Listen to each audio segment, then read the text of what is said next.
Hello, I'm back again. So I talked in my last video about the one thing to never ask me about my cancer. And I just wanted to point out again that this is super personal and everyone's different. And so whatever I tell you is kind of what's right for me. But I always would encourage you, if you have a friend or a family member who's going through a really hard time, whether it's cancer or something else, check with them or kind of have them take the lead on what works for them when it comes to talking about it or not talking about it. But in light of that video, I actually wanted to talk to you today about all of the really nice things that my friends and some family members and people have done to support me on this journey and to support us. So I wanted to make something really positive and talk to you about some of the things that really, really touched my heart and have made a huge difference. So in absolutely no particular order, because I'm on chemo brain and there's probably going to be things that I forget to mention, and I'll talk about them maybe in a future video. But yeah, this is not an exhaustive list. This is not like here is my top 10 and therefore the first one is the favorite one, no, or the last one's the favorite one. Nothing like that. So in absolutely no particular order, I've been so grateful for all of the things I'm about to talk about. But yeah, one thing I'm very grateful for is people have flown in to see me or to see us. And I mean, that's just remarkable. There's obviously a cost and time factor to that not everyone's able to do that, but some people who have been able to have either flown in just to see us or just to see me. And some people have made a detour on a business trip and have flown in that way. And all of those people have, brought me themselves and brought me a hug and their love. And from a practical perspective, some of my friends have brought me care packages or have brought me things from places that don't ship to me. So some of my favorite brands, they don't ship to where I live, and I've done quite a bit of retail therapy in the last 2 months. In fact, now it's done. I actually really needed to refresh my wardrobe. This is something that I knew I had to do even before being diagnosed. Like, I was all out of tank tops.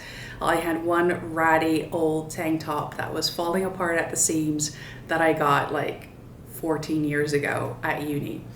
So yeah, it was time for a refresh. And some of the things I really love, some of them I'm actually even wearing today, I can't get where I live. So when I knew someone was coming, I would ship it to them and be like, hey, can you please bring this for me? And they were very gracious and kind. And, one's brought me a sweater, pair of running pants that everyone loves. I keep getting compliments about them. I was like, yeah, they're pretty cool. So yeah, that's been really nice. I've had Miffy rabbits brought to me because I couldn't really get the ones I wanted here, and yeah, it's been awesome.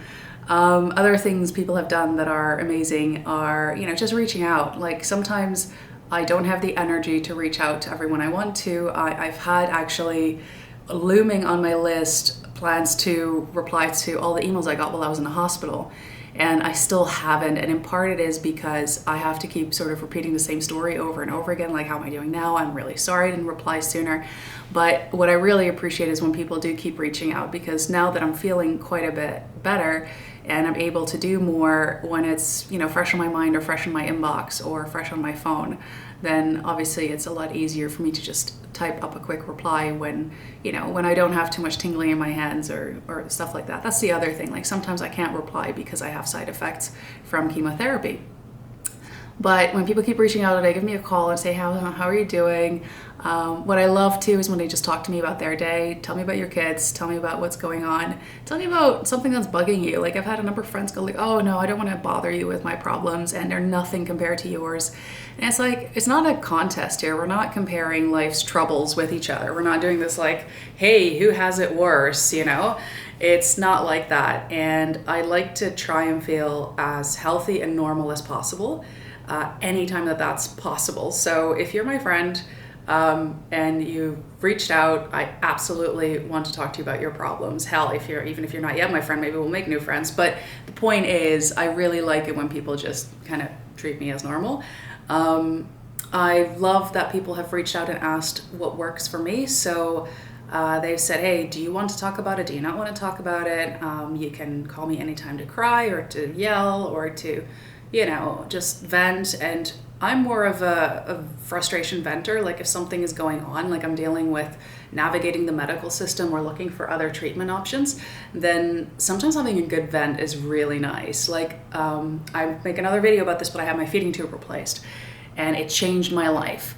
But the actual procedure of getting it replaced was not good. It was really not good at all. And so being able to just vent to like one or two friends and be like, oh, this doctor, this is what he did, you know, it's kind of nice to just get it off my chest. But then the rest of the time, I just like having normal conversations. And yeah, I don't necessarily constantly want to talk about cancer. That's really no fun.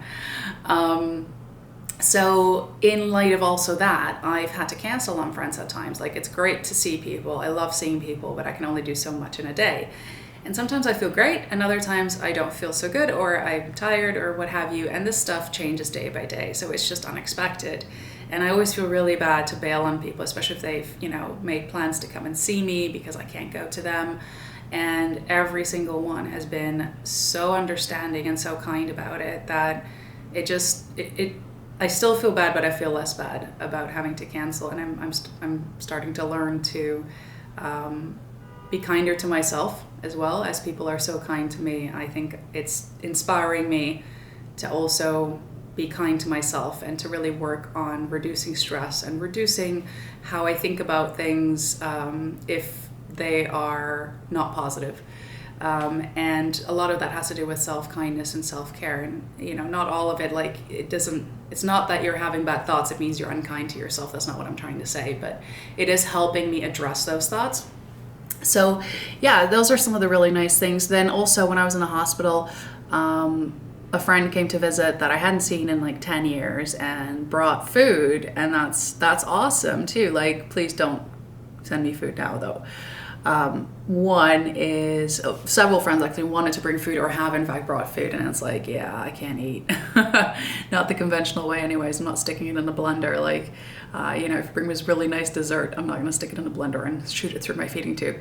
The truth is I'm starting to eat some things, so I'm able to eat at times, but I eat extremely slow. It's really hard. Most meals, things still come back. So when you bring food, you're bringing it for my family members around me. You're not bringing it for me, but that nonetheless was a great thing. So my friend that I hadn't seen in 10 years, she brought like 3 different dishes, and it came in handy because, excuse me, you know, my family that was around me, they didn't have to leave that day to go and like go to another food court, and instead they just had some more like pseudo home cooked meals, and it was really nice. It was a really nice thing. It was so thoughtful. Other nice things, obviously getting cards is always fun. I've had some really nice and thoughtful cards. I've had countless offers from people to help or do things. I've had friends sending me journal articles about research that relates to either my cancer or that relates to you know, different treatment types or supplements or things you can do that improve your quality of life and improve your outcomes and all of that. So I appreciate all of that so much. Other nice things, I've had friends come by and do like board games. Yeah, I think, oh, and then one really awesome thing, and this is a few weeks old now, but I've had people that I never would have expected to maybe have us over for Christmas. They had us over for Christmas, and that was the best Christmas gift I could have had. It was so nice to just have a really normal Christmas in really good company with people I really value and cherish, and that was amazing. So yeah, totally random things. Oh, and my massage therapist, he got me this bottle holder. Actually, I'm wearing it right now. I can show you, but it means I have to take my belt off, so don't be alarmed. He brought me a bottle holder that is for massage oil. And he's like, you can put your chemo bottle in there. And at first I was really skeptical because it looked really small. And then it turns out the thing fits perfectly. And you know, it seems like such a small thing, but it's changed my life. I don't drop this chemo bottle because I forget it's attached to me. And say you're lying on the sofa reading a book, you need to get up to go get a drink or go to the bathroom or whatever.